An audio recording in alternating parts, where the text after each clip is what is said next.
আমি শ্যাম জন্ম উৎসৱৰ আয়োজন কৰিছোঁ।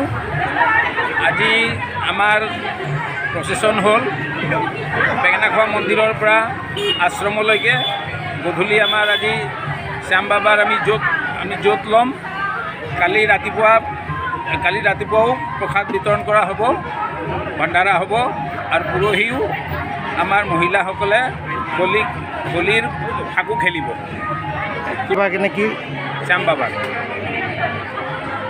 শ্যাম বাবাৰ জন্মোৎসৱ হোলী খেলিব কেতিয়া? পৰহি হোলী বুলি কয়। আজি প্ৰচেছন আৰু কি হ'ল? খেলিব। আজি প্ৰচেছন আৰু কি হ'ল? আজি কি হ'ল? আজি প্ৰচেছনত আমি তাৰ পৰা বেঙেনাখোৱা মন্দিৰৰ পৰা আমাৰ আশ্ৰমলৈকে প্ৰচেছন কৰি বাবাৰ ওচৰত আমি अर्जी लगाइछौँ। श्याम बाबा का प्रोग्राम है। श्याम बाबा का प्रोग्राम क्या हुआ आज? आज हम लोग जुलूस निकाले कि श्याम बाबा के पास आए हैं अपना निशान छोड़ने। निशान हाथ में लेके आए हैं। रात में क्या होगा? रात को यहाँ कीर्तन होगा। अभी लेडीज का कीर्तन होगा, रात को जेंट्स का कीर्तन होगा।